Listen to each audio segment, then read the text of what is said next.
Babala at paalala sa lahat ng mga kababayan nating OFW kahit sa bansa man sa mundo. Dahil siguro sa sobrang hirap na ng buhay ngayon, kahit sa iba pang mga bansa ay may mga gumagawa na rin ng mga masama. Tulad dito sa tatlong kababayan natin na nabiktima ng hablot bag, akyat bahay at snatching ng cellphone sa bansang Israel. For awareness lang po sa mga kapwa ko caregivers dito sa Israel. Mag-ingat po tayo. Ayoko na sanang i-share ito, pero yun nga, naisip ko, siguro kailangan po natin mag-ingat, lalo na sa mga bahay na kagaya na sa amin. Kasi po, meron hindi magandang nangyari sa amin ni Lola, pero thanks God talaga na wala naman po, hindi naman kami nasaktan. Pero yun nga po, may pumasok sa bahay ni Lola, at hindi po ako nagising. Yun nga, hindi ko maisip kasi hindi ako yung taong mahimbing ang tulog. Talagang napaka babaw lang ng tulog ko na konting kaluskos maririnig ko talaga. At saka talagang tumatayo ako kasi nagpapalit ako ng diaper ng hating gabi. Tumatayo ako once isang beses sa hating gabi kasi magpapalit ako ng diaper. Pero hindi po ako nagising.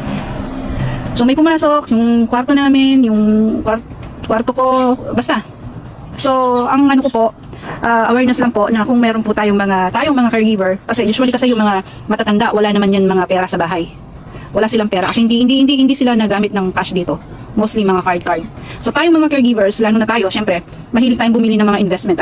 At ang mga binibili nating investment is mga alahas, di ba? So, ikip po natin maigi yung mga alahas natin. Kasi nga yun, hindi natin in-expect na mangyayari yun. So, itago po natin maigi. Huwag tayo magkampante na yung bahay natin, sa trabaho natin, is safe yung bahay natin, yung sa trabaho natin. So, ikip po natin yung mga alahas natin. Sa mga lugar na hindi ina-expect ng magnanakaw na may mga importanteng bagay pala doon. Salamat sa Diyos talaga, hindi ako gumising o hindi ako nagising. What if gumising ako, napagising ako, tapos nakita ko nga siya, tapos pwedeng sasaktan niya ako or pwedeng tatakbo na lang siya. So, yun po. Mag-ingat po tayo. Araw ng Biyernes ngayon, karaniwang araw ng day off ng mga caregiver dito sa Israel. Araw kung saan pansamantala nating iniiwan yung trabaho natin para makapagpahinga at para makapag-relax kahit konti. Ngunit ngayong araw na ito, may isang kababayan tayong may hindi magandang experience. Yung araw na dapat ay araw ng pahinga at pagsasaya, napalitan ng pagkabahala. Nahablutan siya ng bag habang ang gumawa nito ay nakasakay sa isang kotse kaya siya ay nakaladkad. At ngayon nga ay kausap siya ng mga pulis para imbestigahan kung ano nga ba ang totoong nangyari. Ginawa ko ang videong ito parang maging reminder sa ating lahat na nagde-day off o lumalabas tuwing Friday o sa kahit anumang araw na lumalabas kayo mula sa inyong mga tahanan. Piliin nating maging alisto, maging aware at maging vigilant sa paligid natin. Sobrang daming masasamang tao na sa paligid at hindi natin alam kung kailan sila aatake. Mag-iingat po tayo palagi. Anong po yung kumuha? Itim. Anong gagawin? Yung Apple. Yung Apple. Anong cellphone po? iPhone. Para ma-black. Oh my gosh. Ay, 16. 46. Ano po yung kumuha? Itim. Anong gagawin? Yung Apple. Yung Apple. Anong cellphone po? iPhone. Para ma-black. Oh my gosh. Ay, 16. 46.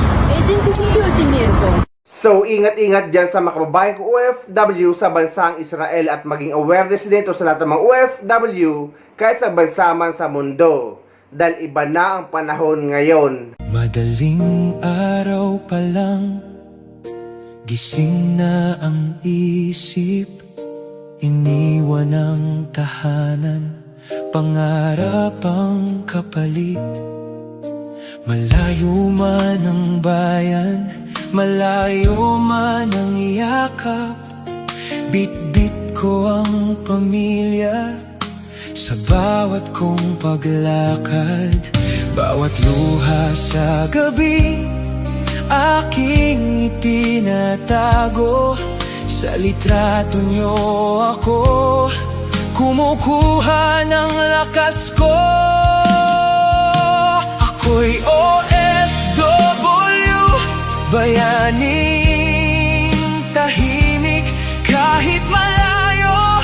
Pag-ibig ko'y hindi lumilihis. Bawat pagod at hirap, lahat ay titiisin para sa pamilya ko.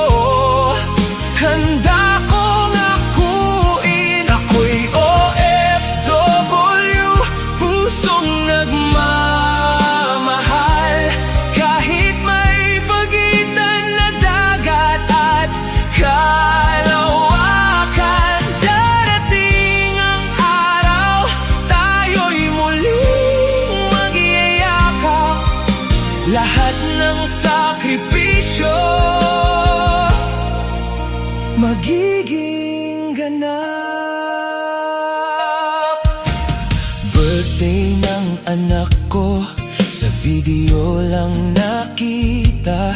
Paglaki nila'y unti-unting nakakaligtaan ko na. Pero bawat perang ipinapadala ko sa inyo ay katumbas ng pangakong di ko bibiguin kayo. Kapag ako'y nangungulila at gustong sumuko, mga ngiti nyo ang dahilan kung bakit lumalaban ako. Ako'y OFW, bayaning tahimik kahit malayo.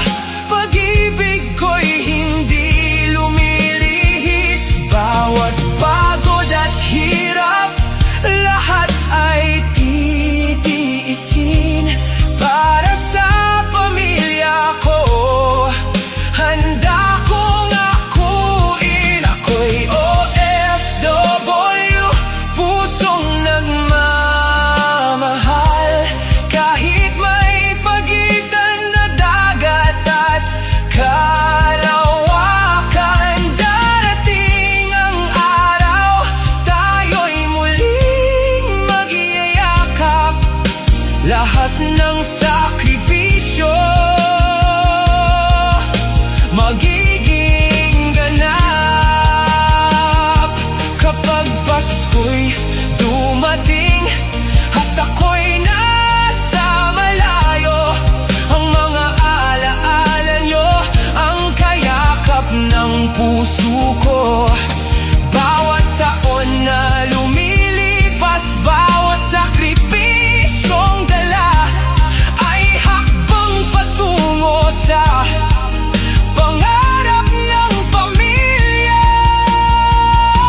Ako'y OFW, bayaning tahimik, hindi sumusuko kahit maraming pasakit. Bawat luhat pangungulila ay may kapalit.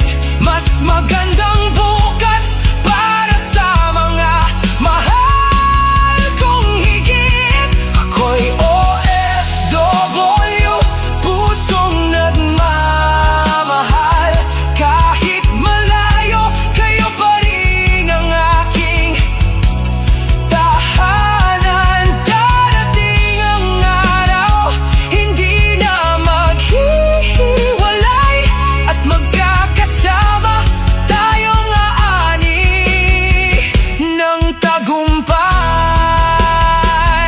Sa bawat pag-alis, may pangakong babalik. Sa bawat pagtitiis, may pangarap na makakamit.